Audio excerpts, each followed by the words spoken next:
जी की, भगवान परशुराम जी की, भगवान परशुराम जी की।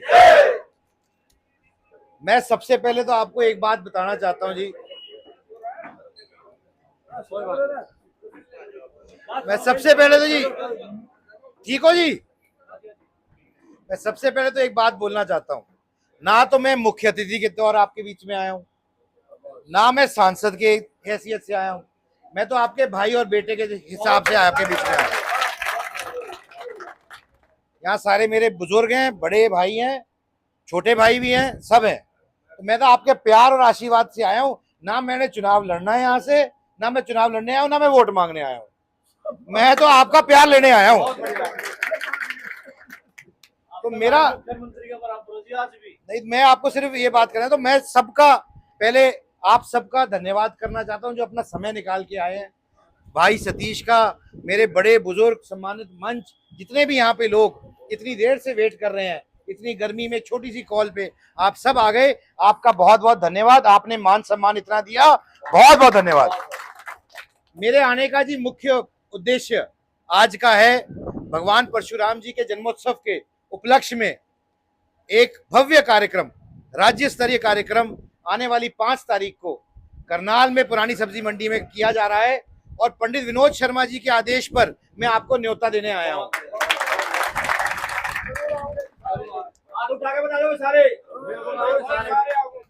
देखो, जब मैं सार्वजनिक जीवन में आ रहा था, जब मैंने फैसला किया कि मैं चुनाव लड़ूंगा राज्यसभा का, तो बाबूजी ने एक बात कही मुझे। उन्होंने कहा कि अगर आप गरीब आदमी की मदद नहीं कर सकते, अगर आप अपने समाज की मदद नहीं कर सकते, तो राजनीति में मत आओ, बेकार है राजनीति में आना। तो जिन मूल सिद्धांतों पर पंडित विनोद शर्मा जी ने अपना जीवन जिया है, जिस रास्ते पे उन्होंने अपना जीवन जिया है, मैं भी उसी दिखाए हुए रास्ते पे अपना जीवन जीऊंगा। मैं आपको इस बात की तस्दीक करके जाता हूं, आपको आश्वासन देके जाता हूं कि मैंने भी उसी जीवन तरीके से अपनी जीवन और शैली जीने का फैसला किया है। पर मैं एक बात जरूर करना चाहता हूं, आपके बीच में रखना चाहता हूं।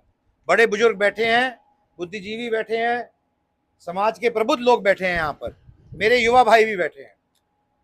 हमें सोचना पड़ेगा, हमें फैसला करना पड़ेगा, हमें शोध भी करना पड़ेगा कि क्या कारण है कि ये परिस्थिति आज समाज की, क्या कारण है कि इस वजह से हम ज्यादा नहीं मांगते, हमें ज्यादा नहीं चाहिए पर कम नहीं लेंगे। हम दूसरे का हक नहीं मांगते पर अपना नहीं छोड़ेंगे। पर लोकतंत्र में सिरों की गिनती होती है, तो जब सही समय आता है तो हमें अपनी गिनती करानी, दर्ज करानी जरूरी है। और यह जरूरी है कि लोकतंत्र में हमारी भी बात रखी जाए, हमारी भी बात सुनी जाए। सुनने वाले तैयार है सुनने को, कोई बोलने वाला होना चाहिए। जब मैंने परशुराम महाकुंभ के लिए जगह जगह अलग अलग जिलों में जाना शुरू किया, तो मुझे इस बात का एहसास हुआ कि समाज में नाराजगी है, कई विषयों को लेकर नाराजगी है। तो मैंने समाज की नाराजगी समझने की कोशिश की, मैंने जानने की कोशिश की क्या विजय है, क्या विषय है। तो पता चला कि समाज की जो बातें हैं वो किसी तरीके से सही जगह पे नहीं रखी गई हैं, इसलिए उनमें से कुछ, किसी भी समस्या का निदान नहीं हो रहा। मैंने प्रयास किया अपनी तरफ से कि मैं मुख्यमंत्री जी के आगे अपनी बात रखूं, समाज की बात रखूं। परशुराम महाकुंभ जो किया आयोजन, उसमें 13 डिमांड हमने रखी थी उनके सामने, जिनमें से उन्होंने 10 मानने का काम किया। तो मेरी ये सोच है कि समाज को आगे बढ़ना है, कोई भी परिस्थिति हो, किसी भी परिस्थिति में हो, समाज को आगे बढ़ना चाहिए। ये व्यक्ति विशेष की बात नहीं है, समाज की बात है।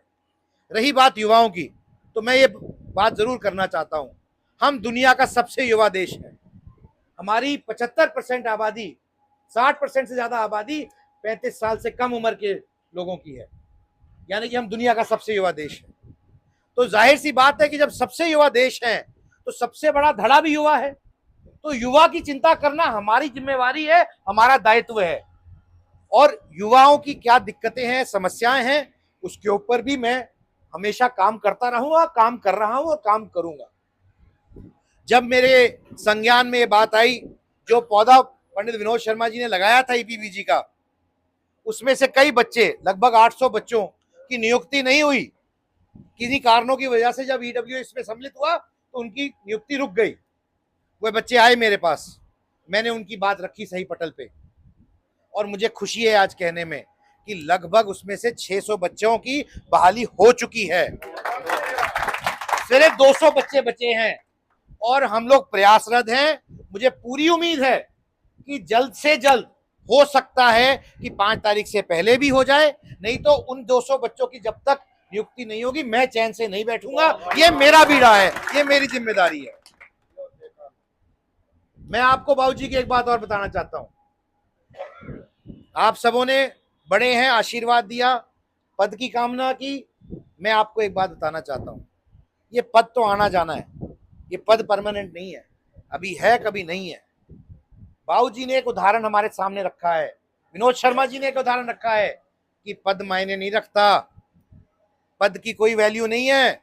एक एमएलए थे पर कानून का संशोधन करा दिया, आरक्षण दिला दिया, कोई लाठी नहीं चली, कोई गोली नहीं चली, कोई प्रदर्शन नहीं हुआ, पर आरक्षण मिला। आदमी की नीयत साफ होनी चाहिए, पद तो आनी जानी चीज है, पद का कोई इतना दरकार नहीं है, ना मुझे है ना विनोद शर्मा जी को थी। लेकिन आपको सिस्टम का हिस्सा बनना पड़ेगा, अपनी बात सक्षम तरीके से रखने के लिए सिस्टम का हिस्सा होना पड़ेगा। और मुझे कहने में कोई गुरेज नहीं है कि ये देश का चुनाव है, और देश का चुनाव प्रधानमंत्री का चुनाव होता है, और देश के अंदर हमारे पास एक सशक्त नेतृत्व है नरेंद्र मोदी के अंदर। हमें उनका साथ देना चाहिए, तीसरी बार जिताना चाहिए, ताकि आगे जाकर भी तीसरी बार प्रचंड बहुमत से नरेंद्र मोदी अगले 5 साल में देश को आगे ले जाने का काम करें। मैं आपसे निवेदन ये करना चाहता हूं, आप लोगों को एक फैसला करना पड़ेगा। चुनाव के अंदर आपकी वोट आपका अधिकार है, आपका मौलिक अधिकार है। आप सोचिए, समझिए, सारी चीजों का आकलन करिए, आकलन करने के बाद आपको जो सही लगे वो करिए। लेकिन किन बिंदुओं को देखना है, किन चीजों को देखना है, आप समझदार हैं। मैं भगवान परशुराम जी की एक बात करना चाहता हूं। भगवान परशुराम जी का मैं न्योता सिर्फ ब्राह्मण समाज को नहीं, 36 बिरादरी को देना चाहता हूं, क्योंकि वो सिर्फ हमारे भगवान नहीं, 36 बिरादरी के भगवान हैं। लेकिन हम उनके वंशज हैं, उनकी पैरोकारी करना, उनकी सीख को आगे बढ़ाना, जो शिक्षा उन्होंने हमें दी है उसको आगे ले जाना, अगली पीढ़ी तक पहुंचाना, ये हमारा दायित्व है, हमारी जिम्मेवारी है। इसलिए मैं 36 बिरादरी को भी न्योता देता हूं कि वो आए, भगवान परशुराम जो उनके भी भगवान है उसके अंदर सम्मिलित हुए, उसका साथ दें।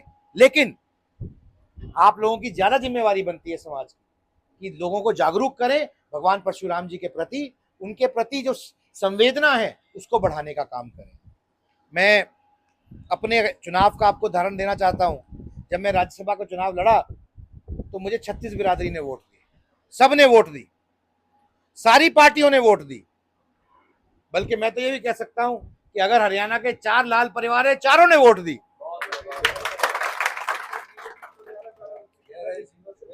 तो मैं आपको यही कहना चाहता हूं कि हमारे यहाँ पर तो सर्मस्थता का बहुत अच्छा उदाहरण है, सद्भावना का बहुत अच्छा उदाहरण है, और ब्राह्मण समाज ने 1947 से लेकर, आजादी की लड़ाई से लेकर आज तक हमेशा आगे बढ़ चढ़ के देश के नवनिर्माण में अपना योगदान दिया है। चाहे वो आजादी की लड़ाई रही हो, चाहे वो किसी भी तरीका का योगदान हो देश के नवनिर्माण के अंदर, हमेशा हमेशा आगे बढ़ चढ़ के हमने हिस्सा दिया। तो हमारे को भी फैसला करना है कि आने